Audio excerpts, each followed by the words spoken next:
Perkenalkan, nama saya Muti Semansa, saya absen 22 dari kelas 8F. Saya berperan sebagai raja.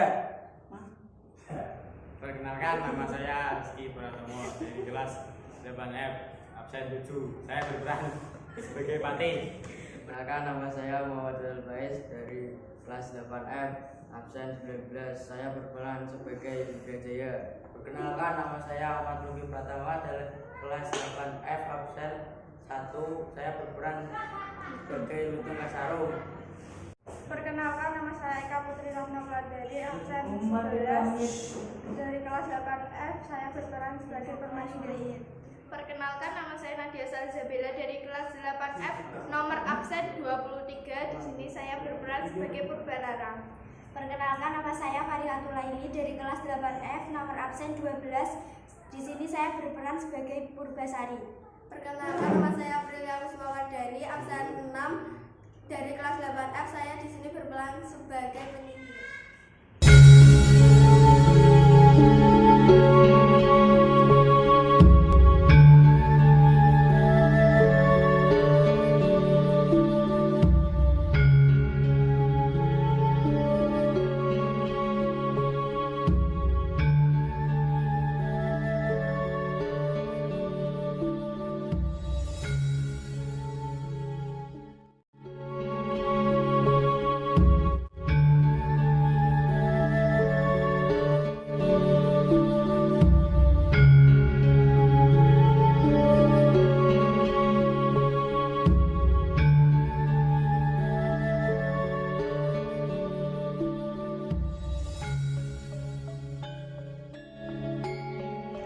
Sudah berapa hari ini ngajar mulu? Apa yang sedang Begini Ratu, aku sudah semakin tua. Aku tidak dapat lagi melaksanakan tugas-tugas kerajaan dengan baik. Aku berniat turun tahta, tapi aku bingung Ratu.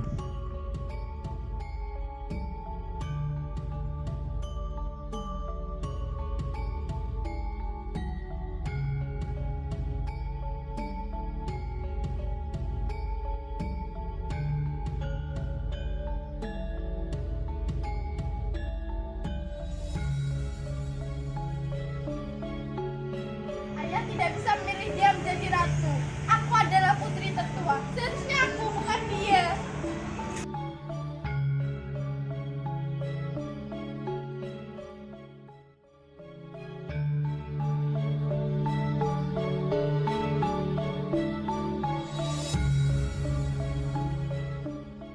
Wah, ini tidak bisa dibiarkan. Engkaulah yang semestinya menjadi ratu. Apa yang harus kita lakukan sekarang? Kita harus menyingkirkan hatimu yang tidak tahu.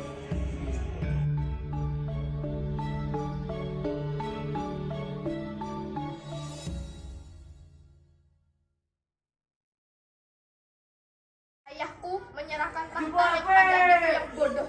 Tak tahu apa dia soal kerajaan. Bisakah kau menyihir dia menjadi jelek?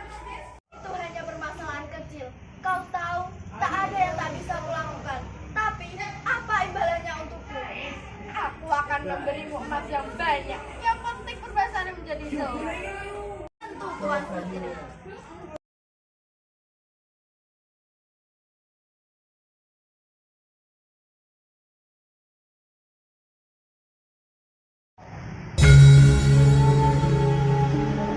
Ayah, barangkali inilah jika kita tidak menuruti adat hukum yang berlaku di setempat. Para leluhur telah murka dan mengutuk Putri Purbasari. Jangan-jangan sebentar lagi kerajaan ini juga akan terkena kutukan. Sabarkan dirimu, Tuan Putri. Cobaan ini pasti akan berakhir. Semoga Tuhan yang Maha Kuasa senantiasa melindungi. Paman akan sering datang kemari mengantar makanan dan minuman. Terima kasih Paman, nasihat Paman menjadi putri menjadi tenang.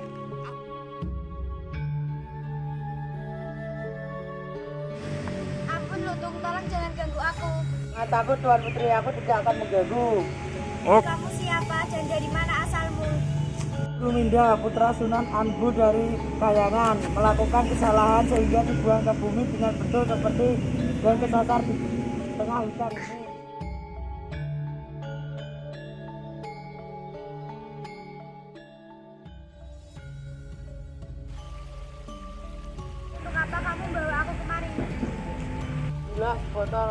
air dari telaga ini Tuan Putri.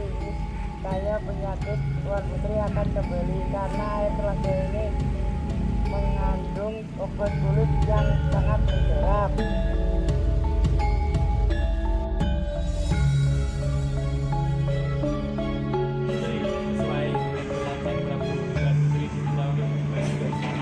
Paman, aku bersedia kembali ke istana, tetapi Lutung Kasarung juga harus ikut karena dia yang telah menyembuhkan penyakitku. Tuan Putri, paman kira sang prabu akan merasa senang jika Tuan Putri mengabsen untuk dan dari istana. Akhirnya, Putri Purbasari bersama Patih Uwak Batara Lengser dan Lutung Kasarung kembali ke istana. Setibanya di istana, mereka disambut gembira oleh seluruh keluarga istana, kecuali Putri Purbararang.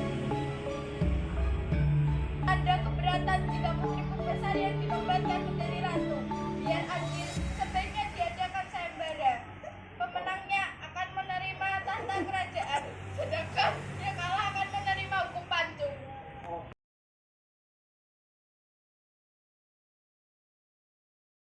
Pada hari yang telah ditentukan, seluruh rakyat Pasir Batang telah berkumpul di halaman istana ingin menyaksikan sayembara tersebut.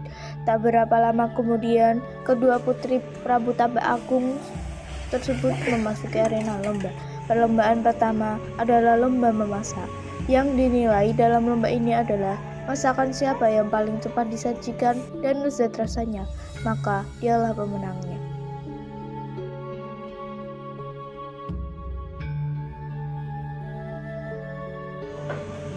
Ayo Purbasari, lepaskanlah sabunmu. Kali ini kamu tidak akan mampu mengalahkanku. Diam saja Tuan Putri. Kali ini aku pasti kalah karena rambutku hanya sampai di punggung saja. Aku akan memanggil bidadari untuk menyambung rambutmu. Jika Purbasari masih mampu mengalahkanku dalam perlombaan ini, maka aku akan menerima kekalahan ini dan bersedia untuk pancung. Hai rakyat Pasir Batang, saksikanlah ketampanan dan kegagahan tunanganku, Indrajaya. Akulah yang akan menjadi ratu di negeri ini, karena tak seorang pun yang mampu mengalahkan ketampanan tunanganku. Calon suamiku, ya, ini calon suamiku. Hai Purbasari, apakah tidak lebih jelek dari Lutung ini? Pesan moral yang bisa diambil dari cerita Lutung Kasarung adalah: pertama, setiap orang harus memiliki sikap pemaaf kepada setiap orang. Kedua, tidak boleh merendahkan orang lain, karena merendahkan orang lain merupakan ciri dari orang yang sombong. Setiap manusia diciptakan sama, bahkan saling membutuhkan antara satu dengan yang lainnya. Maka dari itu, alangkah indahnya ketika Anda bisa membuat ikatan yang baik kepada orang lain tanpa saling merendahkan. Ketiga, kekuatan jahat dapat dikalahkan dengan kejujuran dan keberanian. Dan pesan moral terakhir yang bisa diambil dari cerita Lutung Kasarung adalah cinta yang tulus akan membuahkan hasil yang membahagiakan.